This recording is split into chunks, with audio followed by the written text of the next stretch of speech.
Hello students, आपका 15 chapter है prism द्वारा प्रकाश का अपवर्तन तथा परिक्षेपण, refraction and dispersion of light through prism.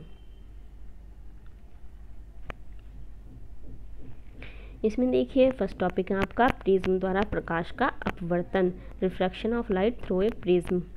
इसमें देखिए आपको दिखाई दे रहा है, इसमें एक प्रिज्म है, ये ए बी सी एक प्रिज्म है। कौन है? प्रिज्म का क्या है, एक मुख्य परिच्छेद है। प्रिज्म का कोण, ये वाला कोण जो है ए है हमारा, इसको अपवर्तक कोण बोलते हैं। माना किसी एक रंग के प्रकाश के लिए पी क्यू ये एक किरण है जो अपवर्तक पृष्ठ पर, ये ए भी एक पृष्ठ है, इस पर आपतित होती है। फिर रिफ्रैक्शन होकर ये अंदर रिफ्रैक्शन होता है इसका, तो क्या है, ये थोड़ा सा इधर मुड़ जाती है, अपने मार्ग से क्या है विचलित हो जाती है। फिर ये AC पृष्ठ प्राप्तित होती है, फिर इधर क्या है, ये इसका अपवर्तन होता है और बाहर निकल जाती है।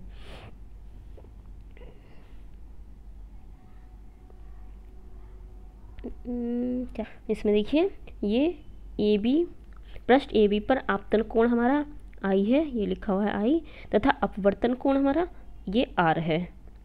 अपवर्तन किरण QR, ये QR जो है ये AC पृष्ठ पर अभिलंब MRE से दूर हटती हुई RS दिशा में क्या है, बाहर निकलती है। ये क्या है, MRE अभिलंब है और इधर MQE ये भी अभिलंब है। इस पृष्ठ पर आपतन कोण R' है, इस वाले पृष्ठ पर AC पर आपतन कोण कितना है हमारा, R' है, तथा निर्गत कोण I' है। इस प्रिज्म में से PQRS, ये देखो PQRS ये हमारी प्रकाशीय किरण का मार्ग है, मतलब प्रकाश किरण है। आपतित किरण PQ को आगे बढ़ाने पर, इस वाली किरण को आगे बढ़ाने पर, और QR इस वाली को पीछे हटाने पर, PQ को आगे और RS को पीछे हटाने पर ये क्या है, एक बिंदु D पर मिलती है। ये वाला बिंदु क्या है, D पर मिलती है। इन दोनों किरणों के बीच बने कोण को हम विचलन कोण कहते हैं। देखिए यहाँ पर इसको PQ को हमने आगे बढ़ाया है और RS को पीछे, तो ये जिस एंगल पर मिलते हैं इसको कहते हैं विचलन कोण।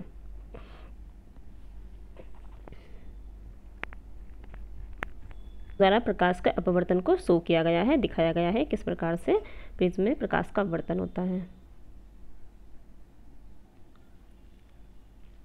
या अल्पतम विचलन कोण, उसके लिए देखिए, यदि आपतन कोण I को x अक्ष पर, देखिए आपतन कोण को हमने x अक्ष पर लिया है तथा विचलन कोण ये y अक्ष पर लेकर ग्राफ खींचे तो एक वक्र हमें प्राप्त होता है। ये वक्र हमें प्राप्त होता है। इस वक्र से स्पष्ट है कि आपतन कोण को एक अल्पमान से आगे बढ़ाने पर, यह आपतन कोण है, इसको एक अल्पमान से आगे बढ़ाने पर विचलन कोण क्या है, घटता जाता है, तथा एक विशेष आपतन कोण पर, ये एक विशेष आपतन कोण पर विचलन कोण अल्पतम हो जाता है। आपतन कोण को और बढ़ाने पर विचलन कोण क्या है, बढ़ने लगता है।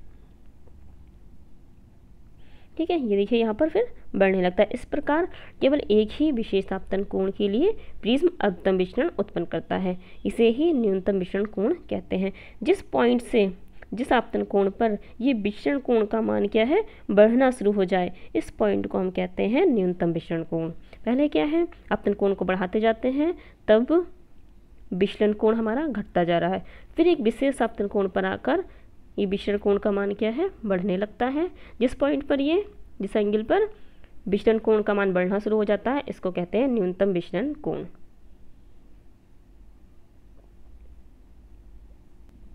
आगे देखिए, अल्पतम विचलन की स्थिति में आपतन कोण और निर्गत कोण का मान क्या है, बराबर होते हैं।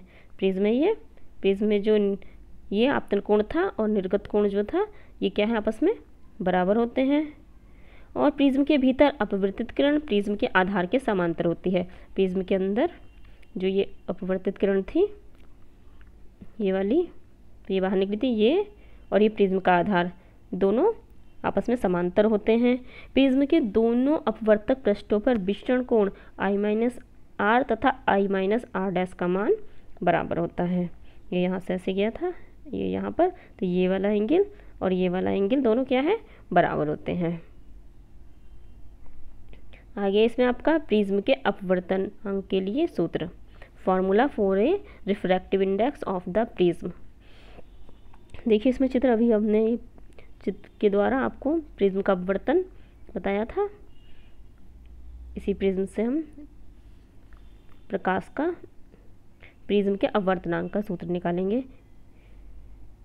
इसमें देखिए डी क्यू डी आर में कोण डेल, ये वाला एंगल जो है क्यू डी और डी आर के बीच का वही कोण है।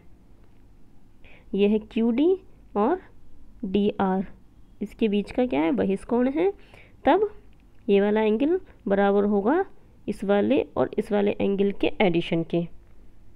तो इसमें देखिए del is equal to D Q R plus D R Q, ये क्या है हमारे, इन दोनों का प्लस एडिशन डेल के बराबर होगा।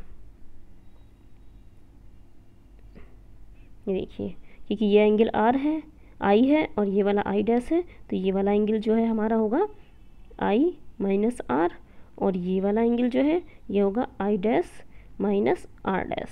तो ये डेल जो है इन दोनों के सम के बराबर होगा क्योंकि वही कोण है। और एंगल ए आर ही समकोण है, ए आर और ई, ये क्या है हमारा समकोण है। अतः कोण ए तथा ई का योग, इसका और इसका योग क्या है हमारा 180 डिग्री होगा, क्योंकि ये 90 डिग्री है और ये 90 डिग्री है। इन दोनों का सम 180 हो जाएगा और इन दोनों का सम क्या है 180 होगा, क्योंकि चतुर्भुज के चारों कोणों का योग 360 होता है। तो यहाँ से A is equal to A plus E is equal to 180 आएगा, इन दोनों का एडिशन, और नीचे R plus R dash plus E is equal to 180 आएगा, क्योंकि त्रिभुज के तीनों कोणों का योग 180 होता है। यहाँ से ये देखिए आर और ये आर डैश और प्लस ई, इनका 180 होगा। इस इक्वेशन की अगर हम कंपेयर करें तो यहाँ से हमारा ए इजकल टू आ जाएगा आर प्लस आर डैश, इसी को हमने लिख दिया है नीचे। अब ये r प्लस आर डैश का मान इक्वेशन फर्स्ट में रखने पर यहाँ पर हम r प्लस आर डैश की जगह a पुट करेंगे, तो डेल इजकल टू हमारा आ जाएगा i plus I dash minus a। यदि प्रिज्म अल्पतम विचलन की स्थिति में हो तो i डैश बराबर i और r डैश बराबर लिखेंगे हम r, और डेल बराबर डेल m, मिनिमम डेविएशन न्यूनतम विचलन कोण के बराबर रखेंगे। तो इक्वेशन सेकंड तथा थर्ड से, सेकंड एंड थर्ड से इसमें 2r इजकल टू आ जाएगा हमारा a। यहाँ देखो r equal to r put करेंगे, r dash equal to r, तो यहाँ से 2r इजकल टू ए, तो r इजकल टू यहाँ से आ जाएगा a/2। इसी प्रकार जब इस वाली इक्वेशन में पुट करेंगे तो यहाँ से डेल की जगह डेल m इजकल टू यहाँ से आएगा 2i और माइनस a। ये क्या हो जाएगा हमारा i equal to a plus del m/2। यहाँ से i की वैल्यू जब निकालेंगे तो ये आएगा।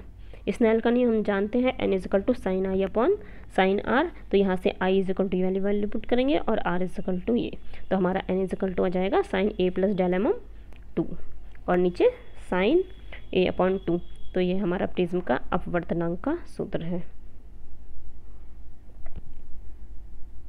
आगे देखिए प्रिज्म द्वारा विचलन, पतले प्रिज्म द्वारा विचलन, deviation by a thin prism.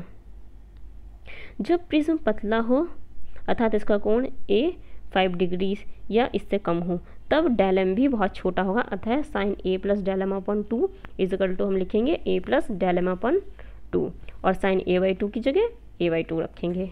तो हम n इजकल टू वाले फार्मूले में, इससे पीछे वाले फार्मूले में इसकी जगह ये पुट करेंगे और साइन a/2 की जगह a/2 पुट करेंगे। तो यहाँ पुट करेंगे, इसकी कैलकुलेशन करके यहाँ से हम डेल m की वैल्यू निकालेंगे। तो डेल m इजकल टू आ जाएगा यहाँ से n-1 इंटू a। तो हम इसको कह सकते हैं, इस समीकरण से स्पष्ट है, पतले प्रिज्म द्वारा उत्पन्न विचलन केवल प्रिज्म के पदार्थ के आवर्तनांक ये n तथा प्रिज्म के कोण a पर निर्भर करता है। यह आपतन कोण पर निर्भर नहीं करता i पर, क्योंकि इसमें i है ही नहीं फॉर्मूले में, सिर्फ n और a है, तो इसी पर निर्भर करता है।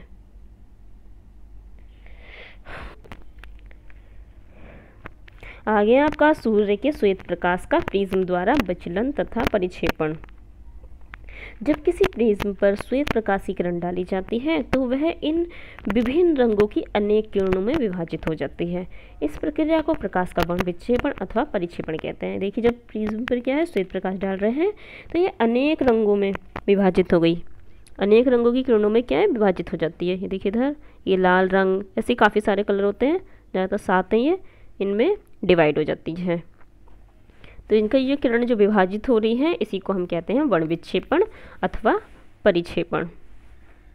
ये 7 रंगों में डिवाइड होती है, VV और VI।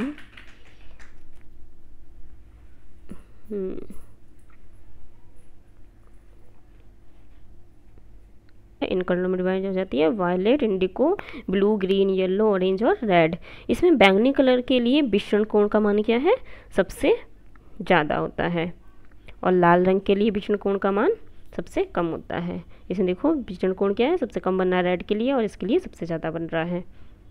ठीक है, आगे देखिए आपका कोणीय परिक्षेपण। दो किरणों की निर्गत किरणों के बीच का कोण उन रंगों के लिए कोणीय परिक्षेपण कहलाता है। इसे थीटा, चित्र में क्या है, थीटा लाल तथा बैंगनी रंगों के बीच कोणीय परिक्षेपण है या कोणीय वर्ण विक्षेपण। ये देखिए ये क्या है, ये लाल रंग की किरण है और ये बैंगनी रंग, इनको क्या है आगे बढ़ाने पर ये कहाँ थीटा एंगल पर मिल रही हैं, तो इस एंगल को हम कहते हैं कोणीय परिक्षेपण या फिर कोणीय वर्ण विक्षेपण। इसको हमने थीटा से डिनोट किया है। तो ये दो रंगों की किरणों के बीच बने कोण को कोणीय परिक्षेपण कहते हैं। आगे इसमें आपका देखिए इसका फॉर्मूला लिख सकते हैं। यदि डेलार व डेल्वी क्रम से लाल व बैंगनी रंगों की किरणों के लिए विषण कोण हो तो उनके बीच कोणीय परिक्षेपण थीटा इज इक्वल टू होता है del V minus del R. माना एन आर व एन बी क्रम से लाल व बैंगनी रंगों के प्रकाश के लिए प्रिज्म के कांच के आवर्तनांक है तथा ए प्रिज्म का कोण है, तो पतले प्रिज्म के लिए del R is equal to N R minus A और del V is equal to N B minus 1 into A. ठीक है, जिस कलर की बात करेंगे सफिक्स में वही कलर लगा देंगे। ठीक है, ये देखिए आगे, तो इसमें ऊपर वाले फर्स्ट वाले उसमें ये वैल्यू पुट कर देंगे हम, डेल आर की और डेल वी की value theta is equal to जो लिखा हुआ है यहाँ पर पुट करेंगे। तो थीटा इज इक्वल टू कितना जाएगा हमारा, del V minus del R is equal to ये था, इसमें हमने डेल वी और डेल आर ये दोनों वैल्यू यहाँ पुट कर देंगे, पुट कर दी। यहाँ से क्या अंदर ए की मल्टीप्लाई करेंगे, यहाँ से इस वाला ए और ये प्लस वाला ए हो जाएगा, यहाँ से ये कैंसिल हो जाएगा, यहाँ से N V minus N R outside A, ये थीटा इज इक्वल टू हमारा निकल कर आ जाएगा। आगे है आपका किसी प्रिज्म की वर्ण विक्षेपण क्षमता। ये देखिए जब सूर्य का श्वेत प्रकाश एक पतले प्रिज्म में से गुजरता है तो बैंगनी तथा लाल रंगों के निर्गत किरणों के बीच उत्पन्न कोणीय परिक्षेपण तथा मध्यवर्ती किरण के लिए विषण कोण के अनुपात को प्रिज्म के पदार्थ की वर्ण विक्षेपण क्षमता कहते हैं। इसे ग्रीक भाषा में ओमेगा से प्रदर्शित करते हैं। मध्यवर्ती कलर हमारा येलो को माना गया है, तो मध्यवर्ती कलर हमारा येलो है। तो बैंगनी तथा लाल रंगों की निर्गत किरणों के बीच कोणीय परिक्षेपण जो अभी हमने फॉर्मूला निकाला है उसको, और पीले रंग के लिए विषण कोण, इन दोनों के अनुपात को, इसको और इसके अनुपात को हम कहते हैं पदार्थ की वर्ण विक्षेपण क्षमता। तो यहाँ देखिए माना एन वी एन आर तथा एन वाई क्रम से बैंगनी लाल तथा पीले रंग के प्रकाश के लिए प्रिज्म के पदार्थ का आवर्तनांक है तथा ए प्रिज्म का कोण है, तब बैंगनी तथा लाल किरणों के बीच कोणीय परिक्षेपण del V minus del R equal to होगा N V minus N R outside A, तथा पीले रंग की किरण के लिए विषण कोण डेल वाई इक्वल टू होगा एन वाई माइनस 1 आउटसाइड ए।